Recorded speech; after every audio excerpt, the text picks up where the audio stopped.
happening here? We're going to start this morning with a little bit of music, then we'll roll into some programming and chanting. Thank you. When I say Elon Musk, you say must go. Elon Musk! Must go. Elon Musk! Must go. Elon Musk! Must go. Donald Trump! Must go. Donald Trump! Must go. Donald Trump! Must go. What's up, Louisiana? Are you ready to fight? The GOP is still playing along, acting like everything's normal.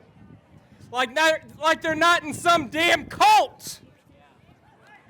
Yesterday, the Treasury Secretary said Trump is fixing the economy because they said we're heading into a recession. So they gotta fix it for us by putting us into a recession. What kind of shit is that? Look, let's talk facts here. The Trump tariffs are the largest tax increase on working people in history.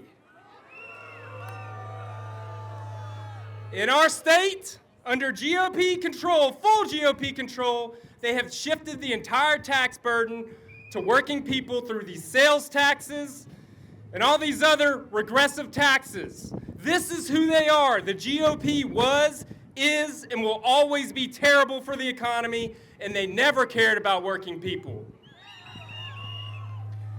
Now, our country is being run by a damn psychopath, hell-bent on taking over the world, along with his dancing dipshit, Nazi billionaire, Elon Musk.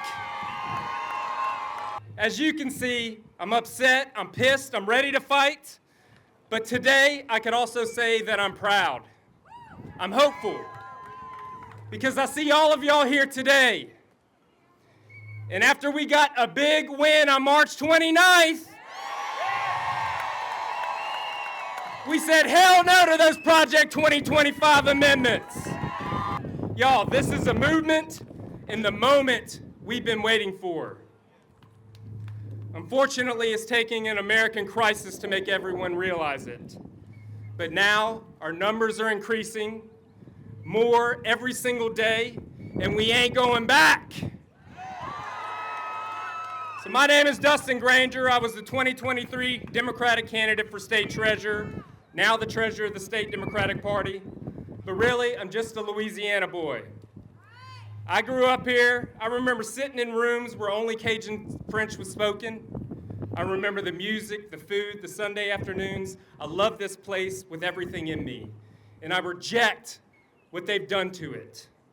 Ignorance, open bigotry, MAGA hats, widespread pollution and corruption, all to serve the rich few and out-of-state corporate shareholders.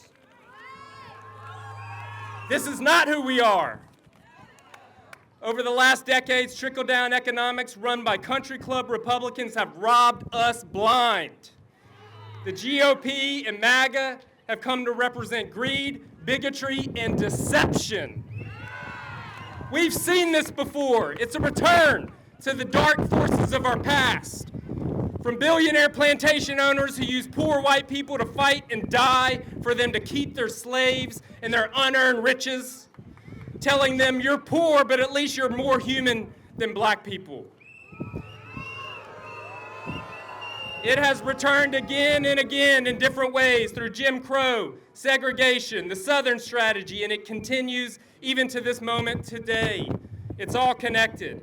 It's the age-old strategy, divide and conquer, pitting black and white working class people against each other, distracted so they can pick all of our pockets. They say our poverty, crumbling schools, pollution in our air and water, high insurance costs, and brain drain is because black people are lazy, immigrants are criminals, and gay and trans people are somehow hurting our children. History is calling us, y'all. The civil rights movement that started at America's founding is marching on. This is the last chapter of the long book of blood and tears, but in the end, we will win.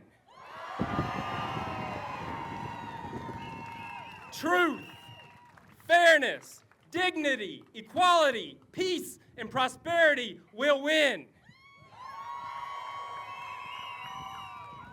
Like the seasons, winter brings crisis, but a new spring is coming. Let me let you in on a little secret. The Deep South is the key to the rest of the nation. Because of this movement right here, we will be the next blue wall. Over the last few months, to fight the Project 2025 amendments, we built a multi-racial coalition. We spoke truth, we spoke with heart, and we will do it again and again. And every time we rise up to defeat these forces, it makes us stronger and our coalition bigger. So bring it on!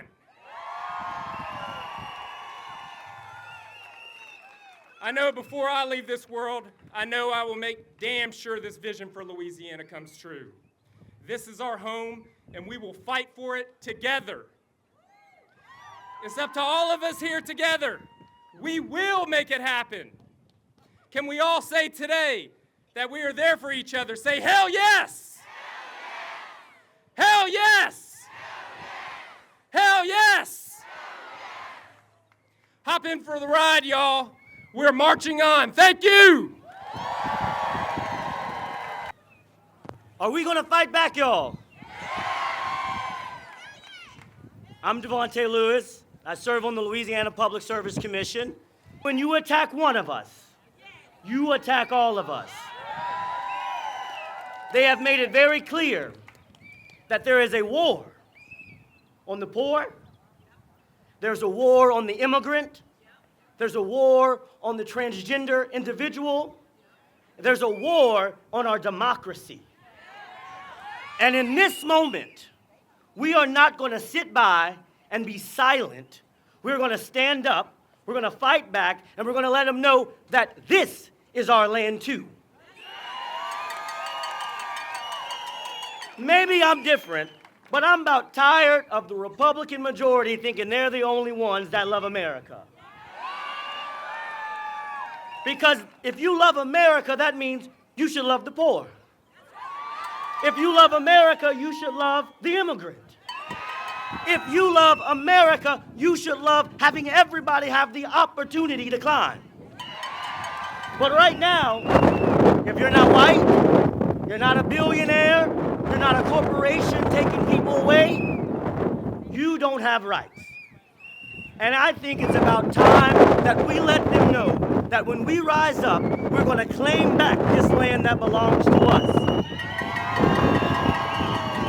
There's an old song that used to say, "This land is my land too." And we're going to let them know that we're going to see just in a few weeks the legislature come. And if you look at the bills, they're not trying to fix our rising insurance crisis. They're not trying to make sure that people have a living wage or paid family leave. They're over here talking about make America healthy again or making constitutional amendments so people who are undocumented can't have government access. This is a sign that they are telling us they do not care. But what we see in this moment, that when we mobilize, when we organize, when we agitate, and then we litigate, we will win. We did this once already. I'm one of the original plaintiffs that sued the state of Louisiana because of an unfair congressional map. And we won. We won. And now we have 2 majority-minority districts. We are going to sue this president and Elon Musk because they're going to keep their hands off of Medicaid and Medicare. We're not going to allow them to cut SNAP benefits. We're not going to allow them to imprison our friends just because they disagree with their speech. So in this moment, I call it a revival. We should be revived again to fight the fight, to stand up tall, to look them in the eye and say, I am not scared. We shall not be weary in this moment. It will get tough. They're going to try to break every last one of us. They want our coalition to be apart. But we must remember that out of all of us, we are strong together. E pluribus unum.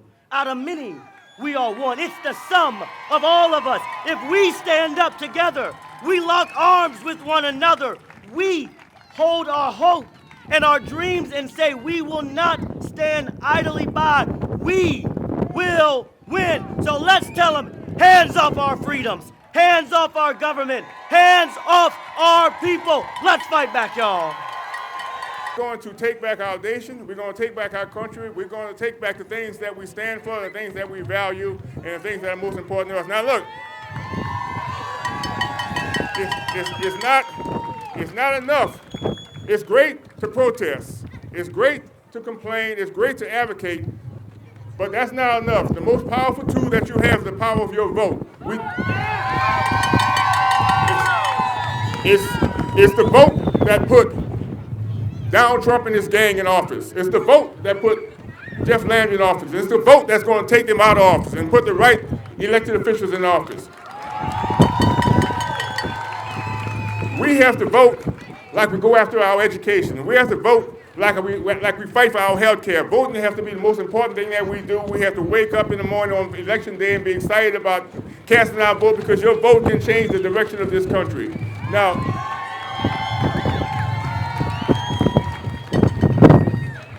we have a president, a pathologically dishonest president, convicted felon who's the president.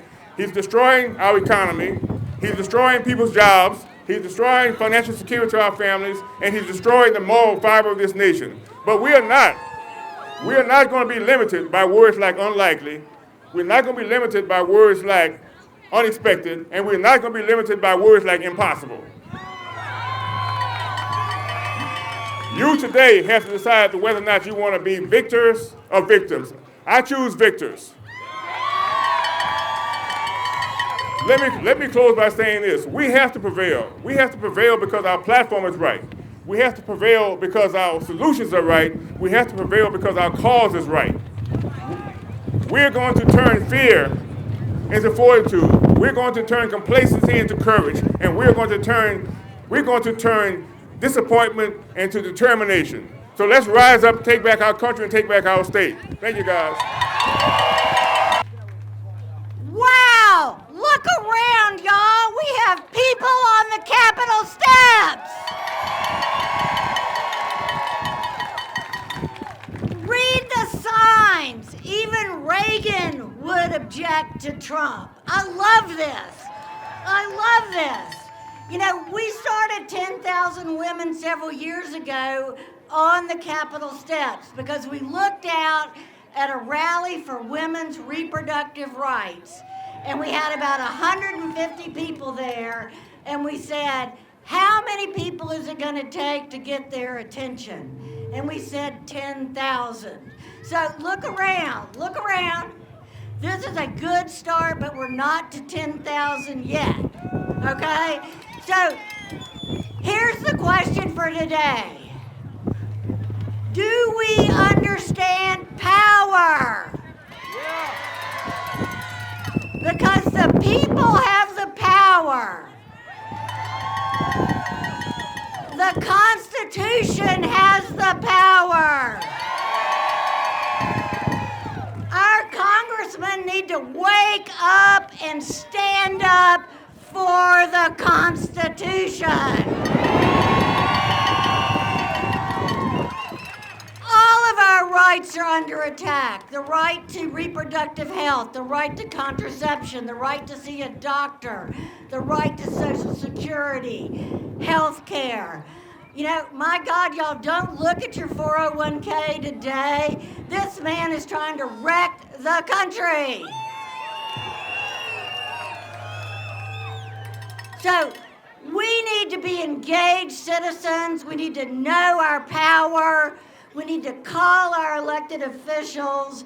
We need to stand up, show up, speak up, and fight back. Yeah.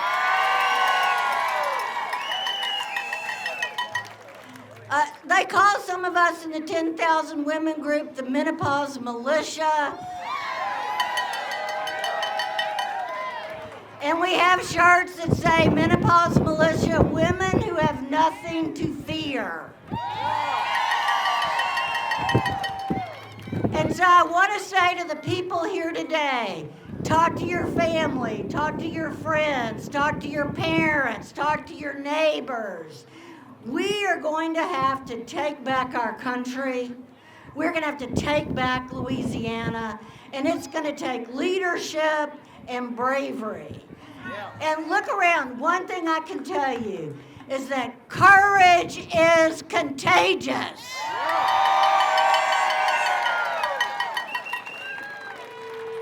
And so we have to stand up and fight back. So let's say that. Stand up, fight back. Stand up, fight back. Stand up, fight back.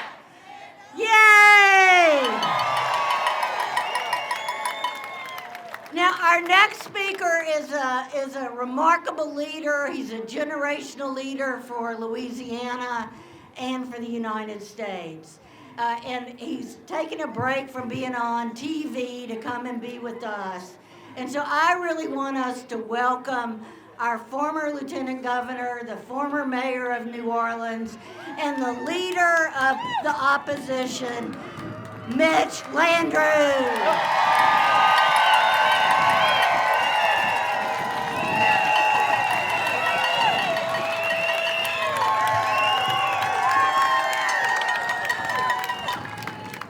Y'all like y'all in church. Y'all come up a little bit. Everybody come on up. Get tight. Get tight. Get close to each other. Don't fall down. All right. Melissa, thank you so much. 24 years ago, I stood in this very spot and lifted my hand and took an oath when I was being sworn in as your Lieutenant Governor to defend the Constitution of the state of Louisiana and the Constitution of the United States of America. On that day, we talked about coming together as one people. Out of many, we are one, e pluribus unum, and joining hands because we knew we were better together, and to forge a path into a better way for all of us. And not one of us thought on that day that we would be facing a crisis of democracy in the United States of America. We knew that we would have battles with our friends who profess to be conservative, or who profess to be progressive, or who profess to be liberal, or who progress to be reformers. We all knew that we would have the kind of fights that our founding fathers expected us to have, but we never really thought, because our imagination wasn't imaginative enough, that there would be a time in our life where we would have to fight for our very democracy. But ladies and gentlemen, my fellow Americans, my fellow citizens, we are in that moment today.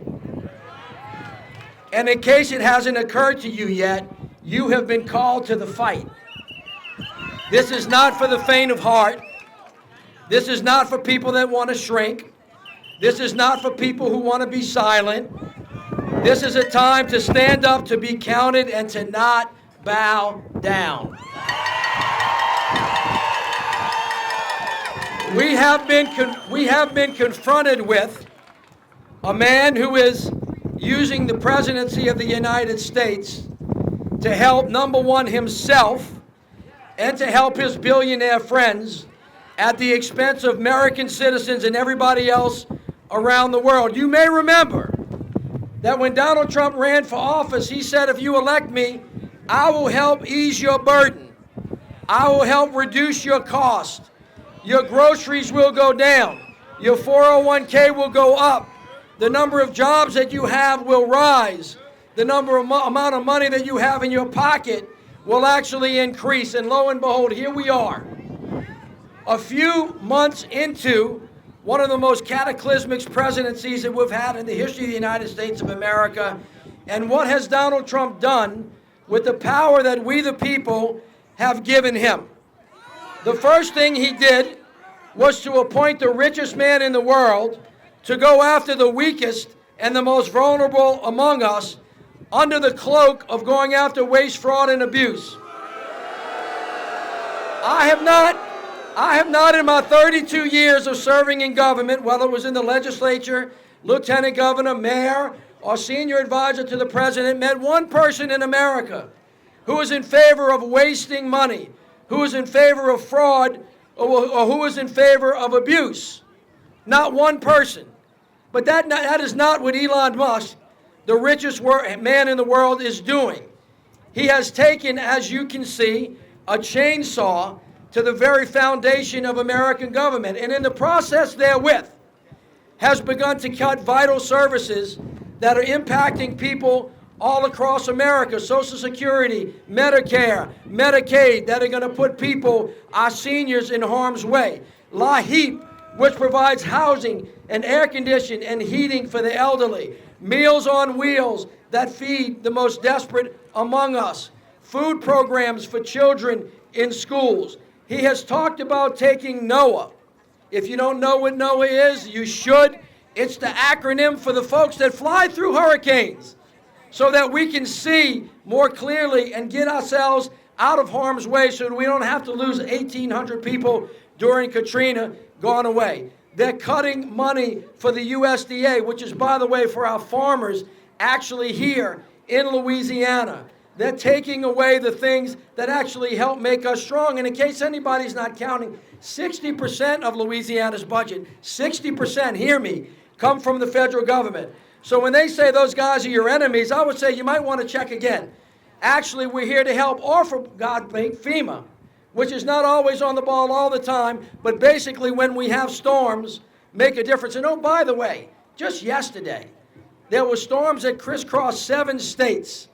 And while the stock market was crashing, and while we were delivering 4 American soldiers who had been killed that were coming back to the United States, your president, who said that he was going to support you, was not in Dover receiving those bodies. He was not on the picket line helping men.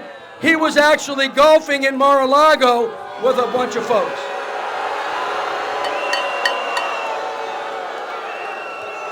So just remember what you always knew. Donald Trump is for himself. Donald Trump is for gaining power. And Donald Trump is for rich friends. So if he was doing all of this stuff, by the way, the stock market went down, I think, 2,200 points. And I know it's hard to count in the trillions, but all of us together lost over $6 trillion in the world economy yesterday. And for what? I mean, for really why? Because at the end of the day, we had shoe number 1, which is eviscerate the important services of the federal government. Shoe number 2, tariffs. The third shoe is going to drop in a couple of months when Mike Johnson, our dear Speaker of the House, who hails from the great state of Louisiana, will usher, on behalf of Donald Trump, will usher through Congress the largest tax break for billionaires in the history. And so if the cuts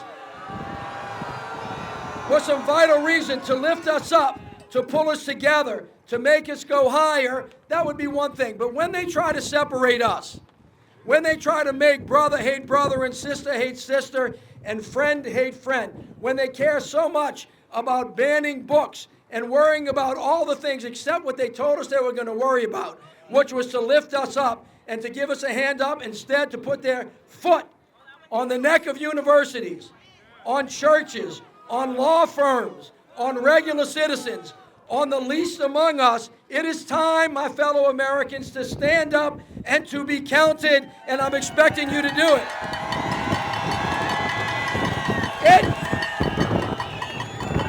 It is okay. It is okay to feel unstable. It is okay to feel afraid, because this is a scary time. It is okay for a moment to sit and wonder what the hell we're supposed to do, but it is not okay to be paralyzed. It is not okay to stay down. It is not okay to stop and think that this is the way it has to be, because, my friends, unless Donald Trump forgot this, we are a government of the people, by the people, for the people, and the power comes from you. And so I ask you to stand with me, to join with me, to be a witness to the fact that we will not let them take our country from us. We're going to take our country back. Stand tall. Do not bow down. We can do it. God bless you all. Thank you very much.